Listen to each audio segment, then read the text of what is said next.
Exode chapitre 5, versets 1 à 14. Donc si vous l'avez, c'est une bonne chose. On va le lire dans quelques instants.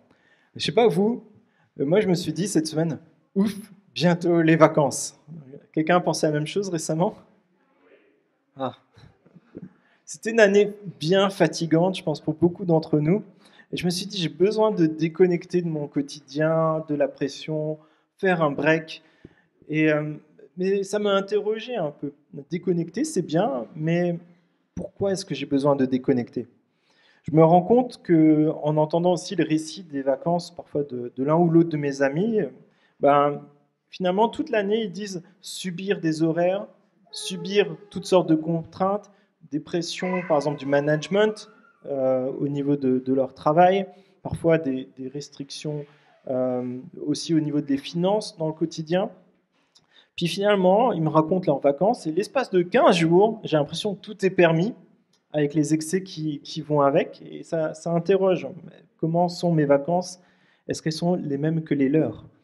Alors que plusieurs parmi nous s'apprêtent peut-être à partir en vacances dans les prochains jours, peut-être les prochaines semaines, peut-être vous qui nous regardez, vous êtes déjà en vacances, d'autres sont déjà revenus et sont dégoûtés. Je nous encourage à réfléchir sur quelles sont les priorités sur lesquelles je bâtis ma vie. C'est un sujet qu'on aborde régulièrement, mais aujourd'hui, je voudrais particulièrement qu'on aborde la question du temps, du travail et du repos. Car les vacances, comprenez bien ça, ça ne peut pas tout résoudre. Ça ne peut pas résoudre un mal-être, ça ne peut pas résoudre des problèmes relationnels, ça ne peut pas résoudre un problème au travail. Et de même, et je pense que ça, il faut quand même qu'on se le dise, on ne peut pas imaginer vivre seulement 15 jours par an. Tu ne peux pas dire toute l'année, finalement, je vis à un rythme qui me fatigue, qui me plombe, qui est invivable, et pendant 15 jours seulement, je vis ma vie. Dieu t'appelle à vivre 24 heures sur 24 une vie qui est abondante. L'apôtre Pierre déclare que nous sommes esclaves de ceux qui nous dominent. La question que je te pose, que je me pose, qu'est-ce qui te domine? Qu'est-ce qui dirige la gestion de tes priorités, la gestion de ton temps, la gestion des finances, ce qu'on a vu dimanche dernier? Vous ne le saviez peut-être pas en rentrant ici ce matin, mais nous sommes tous addicts de quelque chose. Peut-être d'une relation, peut-être de la bonne image qu'on veut donner de soi-même, peut-être la nécessité de réussir, peut-être dans notre travail, dans nos études, peut-être la recherche d'un confort ou d'une sécurité qui est toute relative finalement. Et certains d'entre nous connaissent aussi des domaines dans lesquels ils sont en lutte. D'autres pensent qu'ils n'ont simplement pas suffisamment de temps, de chance ou de réussite. Mais j'ai un scoop pour vous, c'est que au moins sur la gestion du temps, on a tous le même temps dans la journée, 24 heures. La vérité est que nous avons besoin d'aligner nos priorités spirituelles sur nos pratiques quotidiennes. Nous avons besoin d'aligner nos priorités spirituelles sur notre pratique quotidienne. C'est un peu ce qu'on s'est dit avant, c'est que souvent on a des belles aspirations dans nos prières, mais finalement, qu'est-ce qui change dans mon quotidien? On ne peut pas juste être des doux rêveurs comme ça. Et changer, c'est pas simple. Moi, je suis passé par ça aussi. J'ai dû abandonner pas mal de sécurité financière, aussi un confort dans le travail, un confort de jours de congé, plein de choses comme ça. C'était pas facile et je vous comprends tout à fait, mais nous avons besoin d'affronter nos peurs, notre paresse et aussi une certaine facilité qu'il y a à être passif. Mais être passif, c'est la pire chose que l'on peut avoir. Vous savez, quand on met une grenouille dans une casserole d'eau froide, ne faites pas ça, hein, parce que sinon la SPA va venir vous voir, mais vous mettez une grenouille dans une casserole d'eau froide et vous allumez doucement le feu. Elle va être contente au début, après ça va faire un spa, il va y avoir des remous, puis à un moment, la grenouille, elle est cuite. Ce matin, je t'encourage à ne pas être cuit, à sortir de l'eau tant que c'est possible. Alors j'ai une bonne nouvelle pour vous, Jésus libère les captifs. Et Jésus te permet de déconnecter. Et nous allons voir ce matin 2 pièges qui nous empêchent de profiter de la vie. En réalité, j'en ai un peu plus, mais on va en prendre 2 à retenir. Le premier, c'est être trop ignorant pour obéir à Dieu. Le deuxième, être trop occupé pour adorer Dieu. Et vous avez tous ouvert votre Bible avant moi. Donc il faut que je vous rattrape. Donc, Exode, pour ceux qui n'auraient jamais trouvé encore, c'est le deuxième livre de la Bible, donc vous n'allez pas chercher trop loin.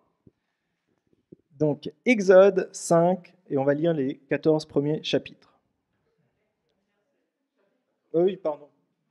Verset. Sinon, ça prendra un peu plus de temps. Moïse et Aaron allèrent ensuite annoncer au Pharaon, « Voici ce que dit l'Éternel, le Dieu d'Israël. Laisse partir mon peuple pour qu'il célèbre une fête en mon honneur dans le désert. » Le Pharaon répondit, « Qui est l'Éternel pour que j'obéisse à ses ordres en laissant partir Israël ? Je ne connais pas l'Éternel et je ne laisserai pas partir Israël. » Ils dirent, « Le Dieu des Hébreux s'est présenté à nous. Permets-nous de faire 3 jours de marche dans le désert pour offrir des sacrifices à l'Éternel notre Dieu, afin qu'il ne nous frappe pas de la peste ou de l'épée. » Le roi d'Égypte leur dit, « Moïse et Aaron, pourquoi détournez-vous le peuple de son travail ? Retournez à vos corvées. » Le Pharaon ajouta, « Ce peuple est maintenant nombreux dans le pays, et vous lui feriez interrompre ses corvées ?»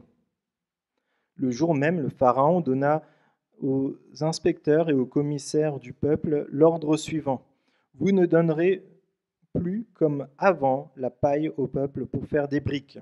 Ils iront eux-mêmes ramasser de la paille. Vous leur imposerez néanmoins la même quantité de briques qu'ils faisaient auparavant. Vous n'en supprimerez rien. En effet, ce sont des paresseux. Voilà pourquoi il crie, « Allons offrir des sacrifices à notre Dieu. » Que l'on charge ces gens de travail, qu'ils y soient occupés et ils ne prêteront plus attention à des paroles mensongères. Les inspecteurs et les commissaires du peuple vinrent annoncer au peuple, « Voici ce que dit le Pharaon, je ne vous donne plus de paille, allez vous-même vous procurer de la paille où vous en trouverez, car l'on ne supprime rien de votre travail. » Le peuple s'y dispersa dans toute l'Égypte pour ramasser du chaume en guise de paille. Les inspecteurs insistaient, « Terminez votre tâche, chaque jour la tâche journalière, comme quand il y avait de la paille. » On battit même les commissaires des Israélites établis sur eux par les inspecteurs du Pharaon. « Pourquoi, disait-on, n'avez-vous pas fini hier et aujourd'hui comme avant la quantité de briques qui vous avait été fixée ?» Ce texte me paraît terriblement d'actualité. Et on voit d'abord dans cette première séquence que Pharaon est trop ignorant pour obéir à Dieu. Et toi, es-tu trop ignorant pour obéir à Dieu ? Voici ce que dit l'Éternel, le Dieu d'Israël. Laisse partir mon peuple pour qu'il célèbre une fête en mon honneur dans le désert. Qui est l'Éternel pour que j'obéisse à ses ordres en laissant partir Israël ? Je ne connais pas l'Éternel et je ne laisserai pas partir Israël. Pharaon ne connaît pas Dieu. Et il se pose cette question, qui est suffisamment puissant pour me contraindre à prendre une quelconque décision ? Pharaon ne connaît ni la personne, ni la puissance de Dieu.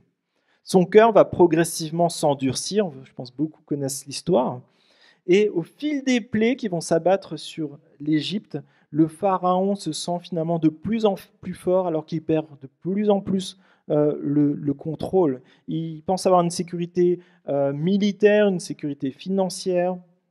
Il pense avoir plein de personnes qui travaillent pour lui et que tout ça, ça suffira.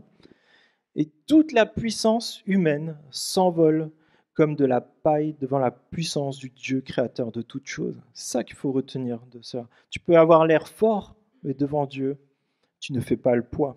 Et c'est là aussi on voit justement combien la bêtise humaine va loin. Pharaon va pousser le fait de défier Dieu jusqu'à perdre son enfant premier-né alors qu'il était averti. Il n'a plus de cœur. Il est tellement dans son orgueil. Et ce matin, je pense que c'est intéressant de se poser la question, où est-ce que moi j'en suis ? Est-ce que j'obéis à Dieu ou est-ce que finalement je suis un peu comme ce Pharaon qui dit, mais qui peut me contraindre ?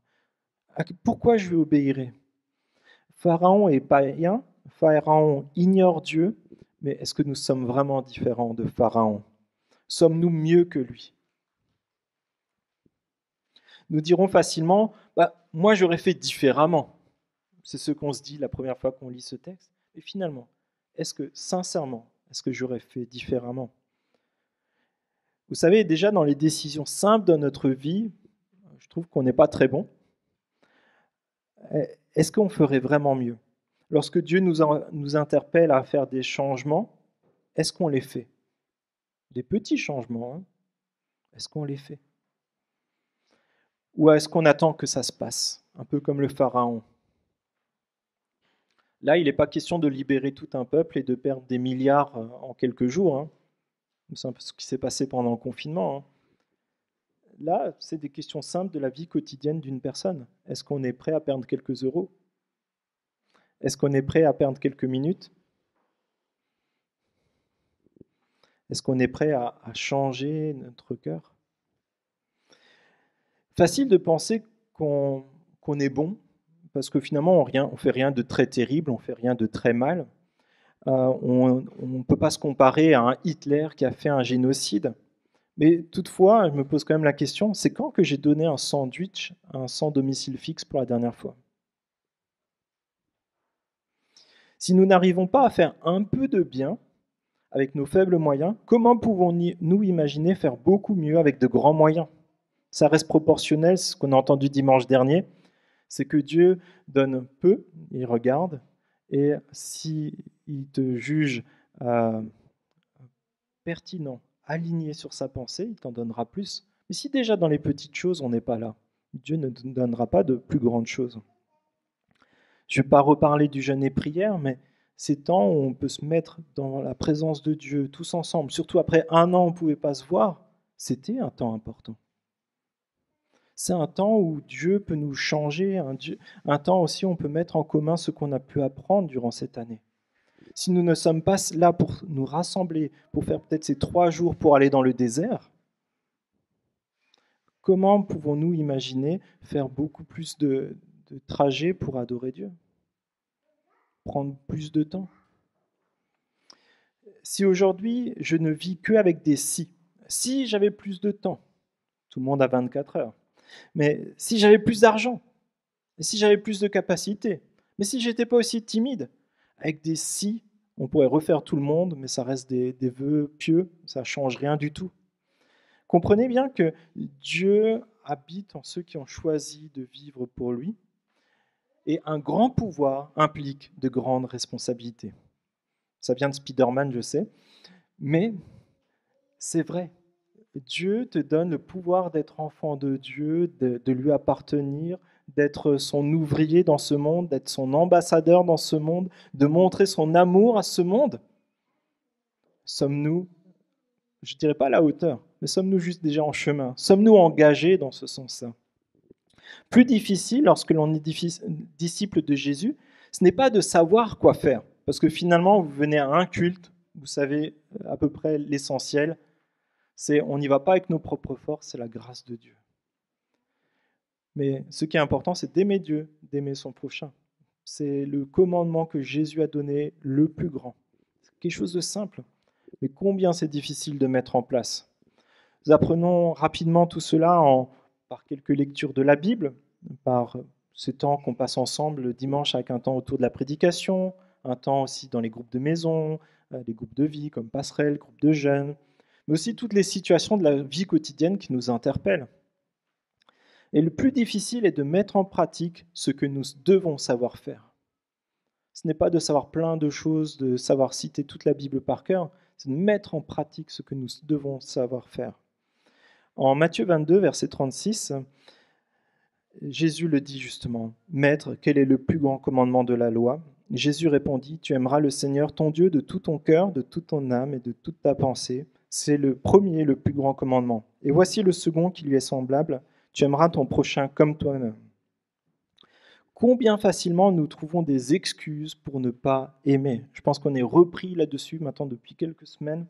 L'amour selon la Bible, c'est pas un amour « ah, j'aime tout le monde », un peu hippie, c'est un amour qui nous coûte. Jésus nous donne l'exemple de son amour sacrificiel pour l'Église, mais aussi pour toi, pour chacun d'entre nous.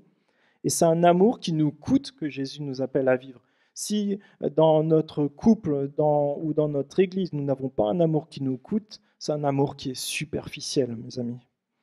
Je suis convaincu que si nous connaissons mieux la personne et la sainteté et la puissance de Dieu, il y aurait des grands changements qui s'opéreraient dans notre façon de vivre notre quotidien, seront beaucoup plus conséquents dans notre vie de disciples de Jésus. Ceux qui suivent Jésus sont des disciples. Et pour être un disciple, il faut de la discipline. Il y a la grâce, soit, mais à un moment, il faut quand même faire ce premier pas. Et après, faire un pas de plus chaque jour. Parfois, il y a des jours où on va tomber, des jours où on ne va pas réussir, mais c'est Dieu qui va nous relever, qui va nous donner la force d'aller de l'avant. Mais à un moment, on ne peut pas juste dire, moi j'attends que ça se passe parce que Dieu me transforme. Non, c'est pas comme ça que ça marche. Dans les 10 commandements, et pour revenir un peu au sujet de la prédication sur la gestion du temps, du travail, il y a quelques mois, il y a un ami qui m'a dit, tu sais, les 10 commandements, ce n'est pas 9 commandements et un bon conseil. Il te faut un jour de repos dans la semaine. Pour moi, c'était un choc, parce que Nadia pourra en témoigner. Prendre un jour de repos, c'est vraiment un défi en soi. L'autre jour, j'ai fourché, j'ai dit que je suis en cours de congé. Donc, cours dans le sens apprendre à prendre un congé.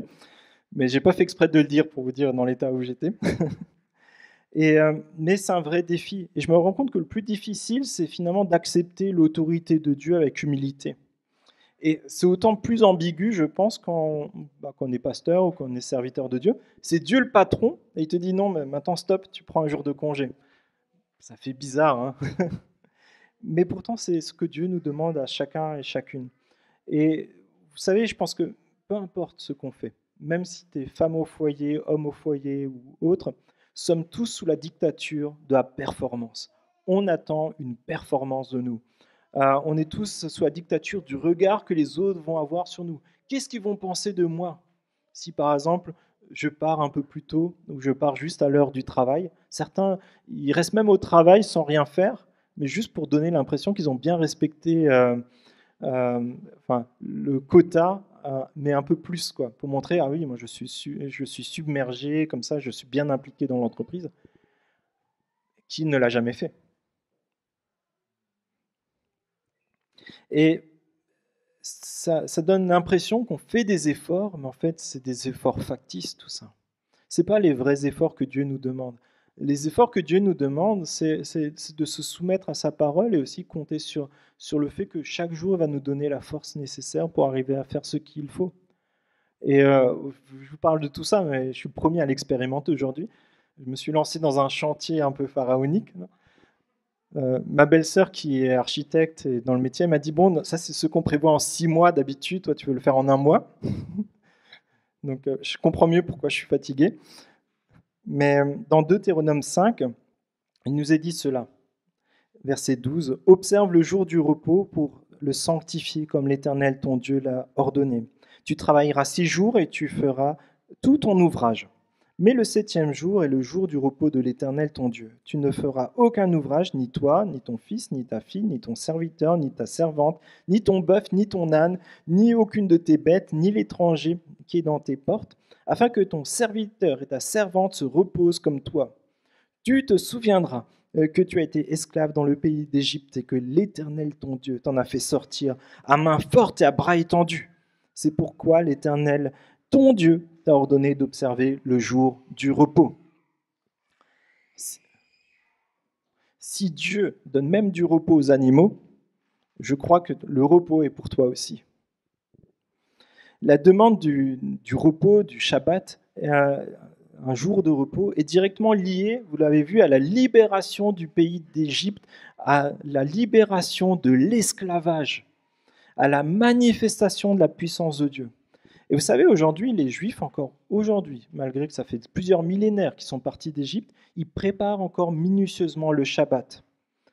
Ils préparent tout pour ne pas avoir à cuisiner. Le four s'allume tout seul, ça chauffe. Ils n'allument pas la lumière eux-mêmes, c'est des minuteries qui le font.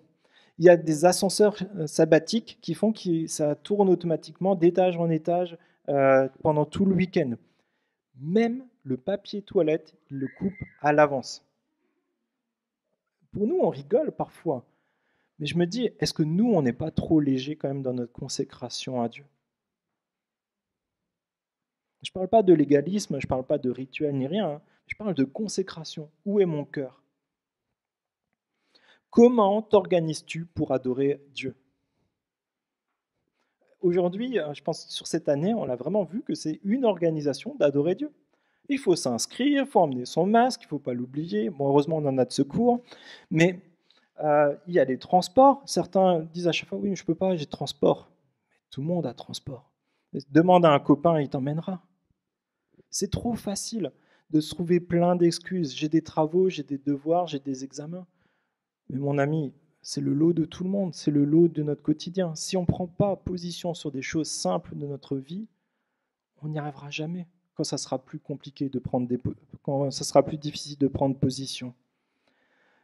Marc 2, verset 27, le sabbat a été fait pour l'homme et non l'homme pour le sabbat, de sorte que le Fils de l'homme est le maître du sabbat. Dieu a créé le sabbat pour que nous nous souvenions de sa puissance et de sa libération. Aujourd'hui, honorons la libération que Christ nous donne de tous ces fardeaux. Cela doit nous permettre de nous consacrer à Dieu, à nos familles, à nos amis et finalement aux moments importants de notre vie.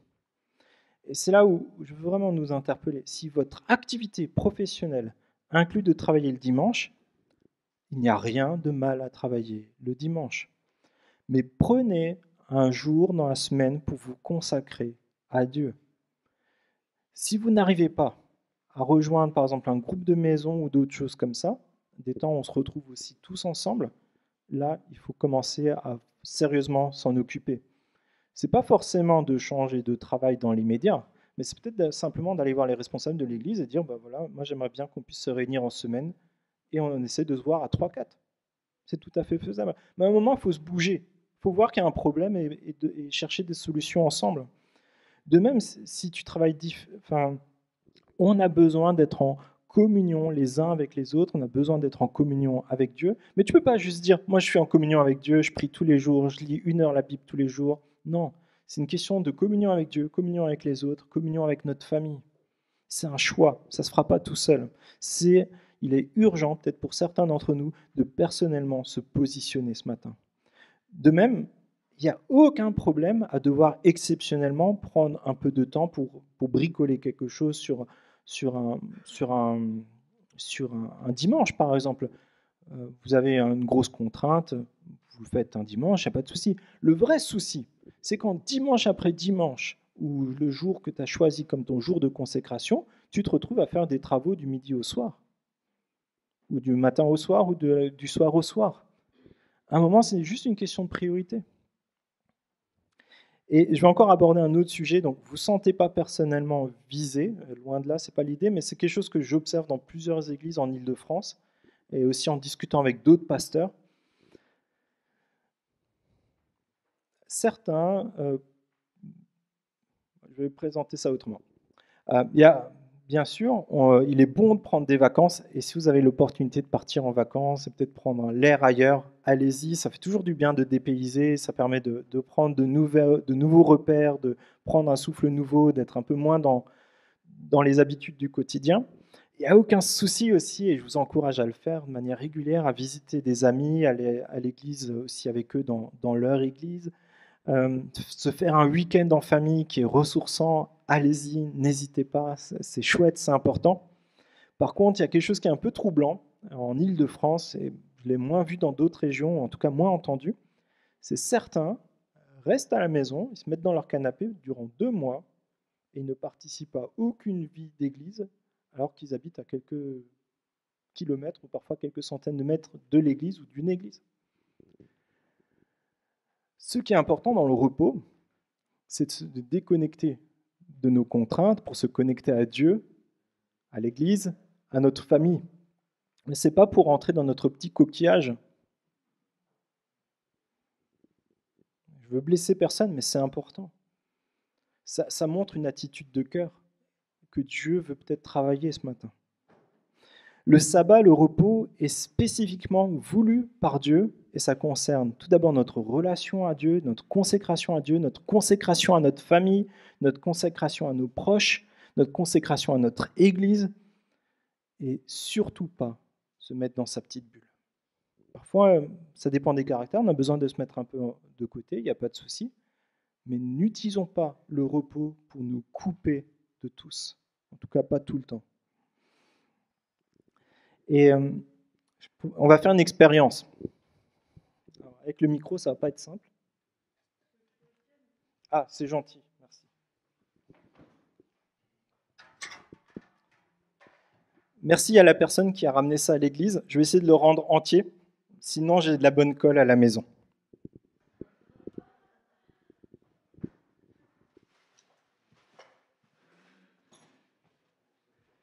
Ça va, on voit avec la caméra? D'accord. Alors déjà, illustration numéro 1. Certains pensent avoir ce format-là de temps dans la journée. Et d'autres, ils les comparent à ce format-là. Donc ça, c'est des journées de 3 heures, ça, c'est des journées de 24 heures. Tout le monde a ce format-là. Donc voilà. Tout le monde a le même temps. Donc ne pense pas que toi, tu as moins de temps que les autres. C'est une fausse perception des choses. Nous avons tous le grand format, 24 heures, tu es heureux, tu es à égalité avec les autres.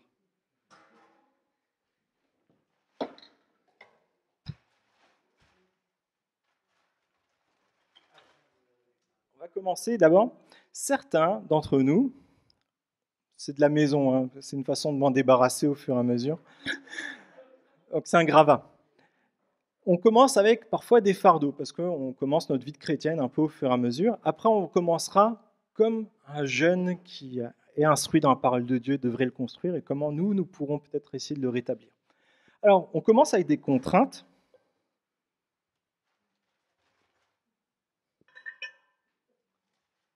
Et après, on essaie de mettre des choses qui ont de la valeur, qui vont porter du fruit et qui vont nous faire du bien dedans. Et ça fait qu'après, on se rend compte que finalement, c'est un peu de mal à rentrer.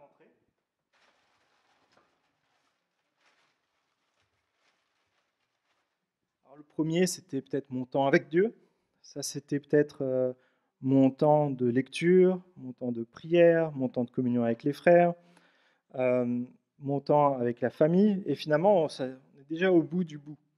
Et le but, c'est d'enlever les contraintes. C'est ce qu'on essaie de faire, en tout cas aussi au niveau de notre Église, mais finalement, c'est le but de chaque disciple de Jésus, c'est d'enlever au fur et à mesure ce qui est un boulet qui nous empêche d'avancer dans la parole de Dieu. Donc on va recommencer.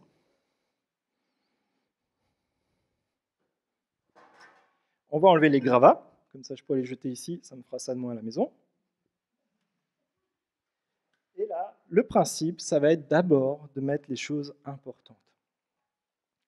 Ma relation avec Dieu, ma relation avec ma famille, ma relation avec l'Église, ma relation avec mes amis, mes voisins, peut-être avoir une activité sportive, il faut se maintenir en forme.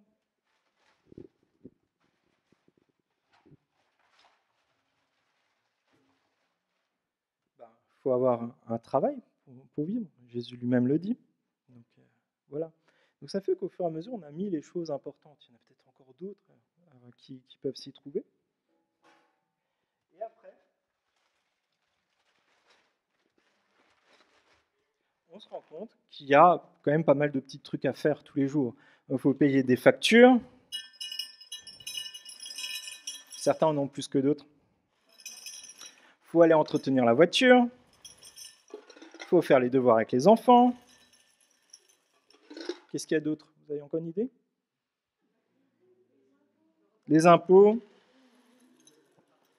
Il faut gérer ses comptes. Et ça fait qu'assez rapidement, ça se remplit. Est-ce que c'est plein? Ça fait qu'après, il y a de la place pour les choses qui sont parfois un peu moins importantes. Par exemple, refaire la peinture. Qu'est-ce qu'il y a de moins important? Prendre un café, c'était dans les verres. Bon. Allez, un café, cirer les chaussures. Vous faites rien d'eux. Faire les sols, ranger la chambre, je pense que c'était dans les gros cailloux quand même. Pardon? Ah, jardinage, oui. Voilà. Est-ce que là, c'est plein? Bah, on va dire c'est plein, parce qu'après, le pupitre, il va me lâcher. Ça va pas être bon. Vous savez quoi? Quand on met dans l'ordre, ça fait que le sable, il va se mettre entre, on va permettre. Et il vous restera toujours un peu de temps pour être dans la présence de Dieu, prendre un thé ou un café avec un ami, avec un collègue. Ouais. Mais tout ça, il faut le faire dans le bon ordre. Si j'avais mis l'eau en premier, j'aurais rien pu mettre d'autre. Vous voyez l'idée? Parfois, on a besoin de choses un peu visuelles, ça dépend un peu des personnes, mais quand on fait les choses dans le bon ordre, en plaçant les priorités aux bons endroits et en premier, en enlevant au fur et à mesure ce qui est un obstacle, ça fait qu'on peut avoir une vie qui est beaucoup plus alignée avec nos priorités spirituelles. J'ai rien cassé, en plus, je suis fier de moi. Donc, ouais, je vais poser par terre. Oh, purée. Ça, c'est de la sagesse. Donc, à retenir, ne soyons pas ignorants, mais obéissons avec passion à Dieu parce que c'est ce qu'il y a de meilleur pour nous. Aussi, donc le deuxième aspect, ne soyons pas trop occupés pour adorer Dieu. Le roi d'Égypte leur dit, Moïse et Aaron, pourquoi détournez-vous le peuple de son travail? Retournez à vos corvées. Le pharaon ajouta, ce peuple est maintenant nombreux dans le pays, et vous, vous le feriez interrompre ses corvées. Dans la vision de Pharaon, ce qui a le plus de valeur, ce n'est même pas le travail en tant que tel, c'est l'économie. Il faut être dans la croissance, il faut produire. Et comprenez bien, et ça je pense c'est important pour nous chrétiens, et surtout si vous avez des responsabilités peut-être dans le monde de l'entreprise, si vous êtes cadre, peut-être responsable d'entreprise, responsable d'association, responsable aussi dans l'Église, l'économie n'a pas vocation à juste produire pour produire et emmagasiner de l'argent. L'économie, bibliquement, ça doit servir à assurer une existence décente aux employés et leurs familles. Bien sûr, l'entreprise elle a besoin d'argent pour fonctionner, pour pouvoir se développer, pour qu'il y ait plus de personnes qui y travaillent, et ainsi de suite. Et c'est très bien, il faut avoir des liquidités financières, et ainsi de suite. Mais le but premier, c'est d'assurer la vie quotidienne des employés et de leurs familles. C'est toute une autre façon de concevoir notre vie quotidienne si nous aussi nous sommes dans cette dimension-là, que l'on soit simple employé ou que l'on soit responsable d'une entreprise.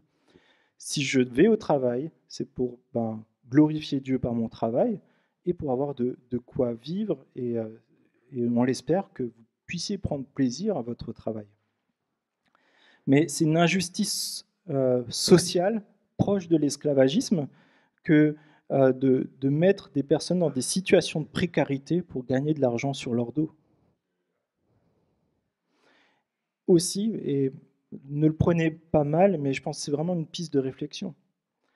Si en cumulant vos heures de transport pour aller travailler, votre coût, votre revenu est plus bas que le minimum on va dire, social, qui est le SMIC, il faut aussi se poser des questions. Ça veut dire que vous n'arrivez pas à vivre à l'endroit où vous travaillez.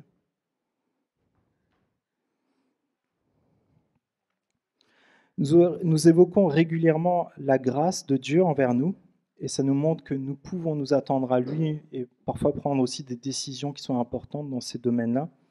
Romains 11, verset 6. Or, si c'est par la grâce, ce n'est pas par les œuvres. Autrement, la grâce n'est plus une grâce. Et si c'est par les œuvres, ce n'est plus une grâce. Autrement, l'œuvre n'est plus une œuvre. Ça montre que nous ne voulons pas vivre pour faire, nous voulons vivre pour être sous la grâce de Dieu et faire les choses avec les forces qu'il nous donne. Et si nous faisons les choses, ce n'est pas pour mériter quelque chose de plus de Dieu, mériter quelque chose de plus de nos conjoints. Il faut nous détacher de cette perception-là parce que ce n'est pas la bonne perception. La valeur que tu as, elle vient de la valeur que Christ te donne parce qu'il est mort pour toi, il a souffert pour toi et il est ressuscité pour toi. C'est là ta valeur. Ce n'est pas dans ce que tu fais ou ce que tu ne fais pas. Et ça nous détachera, même dans les domaines spirituels de « il faut que je prie, il faut que je lise la Bible, il faut que j'aille à l'église ». mon ami, la vie chrétienne, je ne vais pas te mentir, c'est pas le chemin de la facilité, ça nécessite de la discipline, de l'endurance, mais pour autant, le but, c'est de nous donner soif, avoir envie d'être en relation avec Dieu, envie de le connaître, nous rappeler de toutes les bonnes choses qu'il a fait dans le passé et qu'il continue à produire chaque jour. D'être en relation avec Dieu, d'être réconcilié avec lui, de pouvoir être écouté par la personne la plus puissante de l'univers, lui parler, se retrouver en famille. C'est ça des choses qui sont importantes. Et tout ça, c'est immérité. C'est Dieu qui nous le donne gratuitement.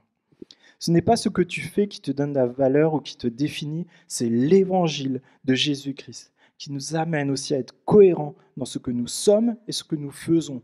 Nous ne devons pas avoir une vie spirituelle et une vie pratique. Les deux doivent fonctionner ensemble. Au mois de septembre, on va proposer une petite formation qu'a préparée Nadia sur mon identité en Christ. Et je vous invite à y réfléchir et ça va aborder ces sujets-là pour vous y inscrire et vraiment avoir une réflexion biblique de où est mon identité, où est ma valeur. Verset 6, le jour même, le Pharaon donna aux inspecteurs et aux commissaires du peuple l'ordre suivant. Vous ne donnerez plus comme avant la paille au peuple pour faire des briques. Ils iront eux-mêmes ramasser la paille. Vous leur imposerez néanmoins la quantité de briques qu'ils faisaient auparavant et vous n'en supprimerez rien. En effet, ce sont des paresseux. Voilà pourquoi ils crient « Allons offrir des sacrifices à notre Dieu ». Que l'on charge ces gens de travail, qu'ils y soient occupés, et ils ne prêteront plus attention à des paroles mensongères. Et là, on voit trois pièges qui nous détournent régulièrement de notre vocation à adorer Dieu. Premièrement, vouloir être multitâche. Les Israélites doivent désormais, en plus de façonner des briques, chercher toute la matière première, en tout cas une partie, tout en gardant la même productivité. Ce qui est demandé, c'est d'être multitâche, de faire plein de choses en même temps. Et vous savez, d'être multitâche comme ça nous accapare toute notre énergie, toute notre capacité de réflexion. Et on a tellement l'habitude maintenant d'être poussé à être multitâche. Par exemple, à être à une réunion en entreprise, vous êtes à une réunion, vous êtes en train de taper le compte-rendu de la réunion précédente. Ça vous est déjà arrivé ? Vous êtes en train de répondre à des messages que vous envoient vos collègues sur des problèmes qui sont en train de se dérouler. On mange en regardant la télé. C'est pas grave une fois, mais si c'est tout le temps. On est tout le temps en train de faire deux choses. Peut-être en train de consulter Facebook en même temps qu'écouter la prédication, là. Bon, pas ici, hein, bien sûr. Je m'adresse que aux zoomers et aux youtubeurs, hein, ou peut-être la salle du fond. Mais ça m'interroge. Savons-nous écouter Dieu sans nous disperser dans toutes les distractions? Savons-nous écouter Dieu sans nous disperser dans toutes les distractions? C'est un choix de parfois canaliser les choses et de faire qu'une seule chose en même temps. Je peux très bien, par exemple, bricoler et prier, ou penser à quelque chose de Dieu, ou quelque chose qui est bon pour l'Église ou ma famille, ça je peux le faire très bien ensemble.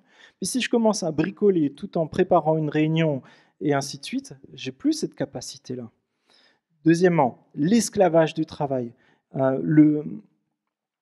Le travail peut accaparer tout notre temps, toute notre énergie, si nous ne fixons pas de limites.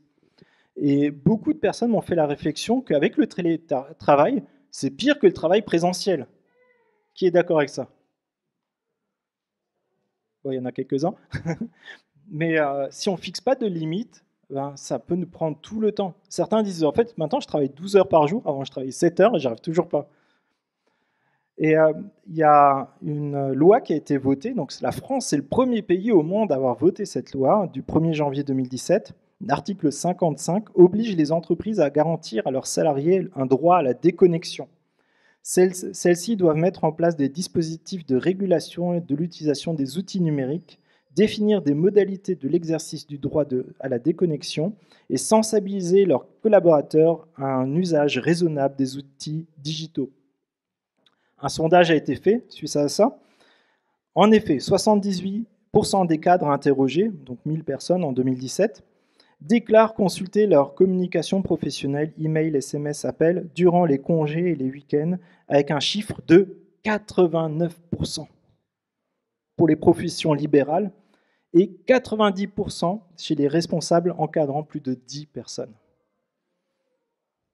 Donc comme quoi, on peut avoir des lois, on peut avoir des principes spirituels, mais la pratique, où est-ce qu'on en est? Si ce n'est pas ton activité professionnelle, c'est peut-être tes loisirs qui te volent du temps, mais c'est l'occasion, c'est pas pour juger aujourd'hui, c'est plutôt pour nous poser des bonnes questions. Est-ce que mes priorités sont cohérentes avec la façon dont je dépense mon temps? Troisièmement, saturé par les activités, c'est une stratégie du diable et elle ne date pas d'aujourd'hui et par contre on est en plein dedans aujourd'hui. Ça consiste à occuper toutes les pensées par des activités, par des loisirs, par des professionnels, par des séries, par plein de choses. C'est pas mauvais en soi, mais l'idée, c'est d'arriver à une sorte de saturation pour arriver à ce qui est dit avant, saturez-les de travail, comme ça ils réfléchiront plus. Mon ami ce matin prend le temps de réfléchir. Qu'est-ce qui m'empêche de consacrer du temps à Dieu? Le travail, l'Euro de foot. Bon, l'Euro de foot, ça ne dure pas trop longtemps, mais par contre, il y a aussi d'autres matchs. Netflix, l'aménagement d'une maison, c'est un combat. Hein. Ma famille, même les bonnes choses, parfois, peuvent prendre une place qui est démesurée. Le sport. C'est étonnant de voir que même les bénédictions que Dieu nous donne peuvent nous détourner de notre vocation. Jésus parle d'un roi qui invite des personnes à une grande fête et chaque invité donne alors ses excuses. À l'heure du festin, il y envoya son serviteur dire aux invités « Venez car tout est prêt ». Mais tous sans exception se mirent à s'excuser. Le premier dit « J'ai acheté un champ et je suis obligé d'aller le voir. Excuse-moi, je t'en prie. » Un autre dit « J'ai acheté 5 paires de bœufs et je vais les essayer. Excuse-moi, je t'en prie. » Un autre dit « Je viens de me marier, c'est pourquoi je ne peux pas venir. » Quelles sont nos excuses à nous? On rigole en voyant ces histoires de bœufs, de champs et ainsi de suite, mais quelles sont nos excuses à nous?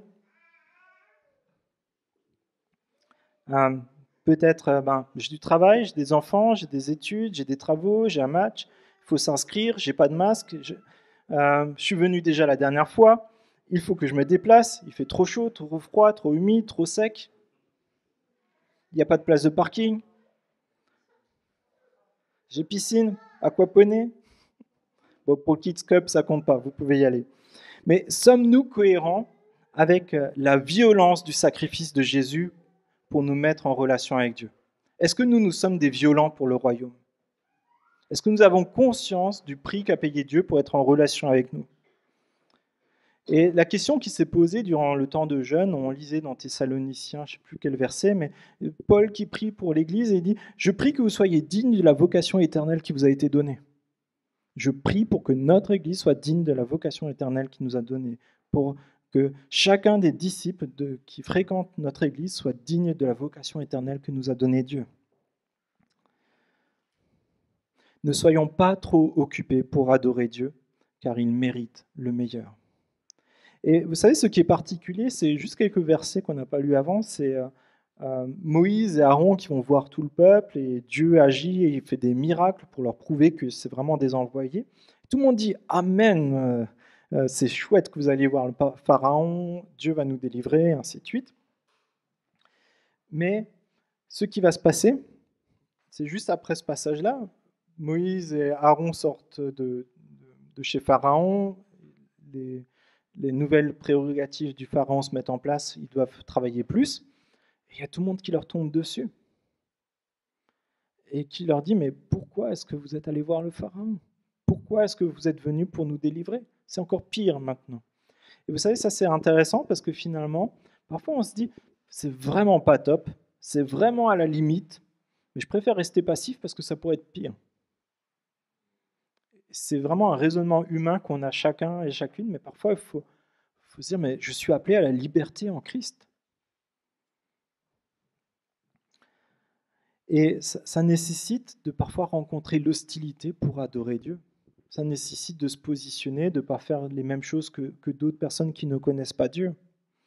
Et en Éphésiens 6, verset 10, il dit cela, parce que c'est une question de combat spirituel. Ce n'est pas contre des personnes ni contre des institutions, mais c'est une question de bataille spirituelle.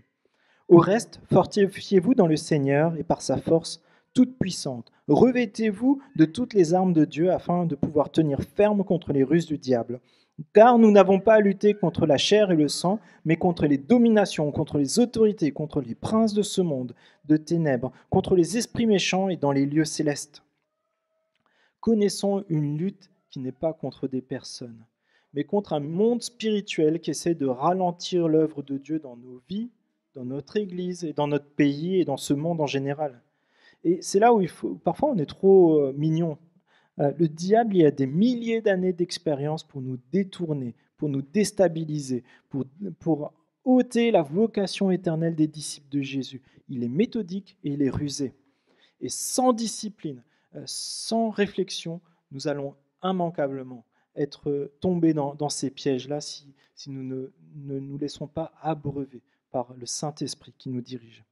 C'est pourquoi ne nous trompons pas de combat, évitons les pièges et vivons avec passion notre vocation d'enfant de Dieu. C'est pour ça, déconnectons des addictions et connectons-nous à Dieu. Et je vous invite à prier. Oui, Père, c'est vrai que combien facilement je me détourne de ce qui est bon, de ce qui est ma vocation éternelle, de la vie abondante que tu me proposes. Et Seigneur, je pense que beaucoup d'entre nous nous sentons concernés par ce texte. Combien facilement nous perdons dans toutes sortes de pensées qui sont stériles ou qui ne nous conduisent nulle part. Et je te prie, s'il te plaît, que tu puisses sonder nos cœurs et nous aider à vraiment avoir une réflexion sur quelles sont nos priorités, comment nous dépensons notre temps. Je te prie, s'il te plaît, qu'on ne tombe pas dans la facilité de se dire on fait avec et puis c'est bon, il y a la retraite qui arrive. Seigneur, viens et sonde nos cœurs. Aide-nous à ôter ces gravats, ces obstacles qui nous empêchent de laisser la place pour les choses importantes de nos vies. Seigneur, je te prie, s'il te plaît, qu'on puisse être une église qui porte du fruit, une église qui t'aime et qui aime nos prochains, une église qui est relationnelle, qui est vraie, qui est authentique, un disciple authentique, une église authentique, un disciple et une église engagée. Seigneur, je te prie, s'il te plaît, que ça ne soit pas juste des slogans, mais que ça soit vraiment quelque chose d'éprouvé dans notre vie personnelle, notre vie de famille, notre vie d'église. Seigneur, je te prie, s'il te plaît, de libérer ceux qui sont captifs de toutes sortes de choses, que ce soit du travail, que ce soit de loisirs, que ce soit de séries, que ce soit peut-être du tabac, d'autres choses, Seigneur. Seigneur, nous sommes libres en toi, nous le déclarons, nous t'appartenons et nous sommes plus que vainqueurs avec toi. Je te prie ainsi dans le nom de Jésus. Amen.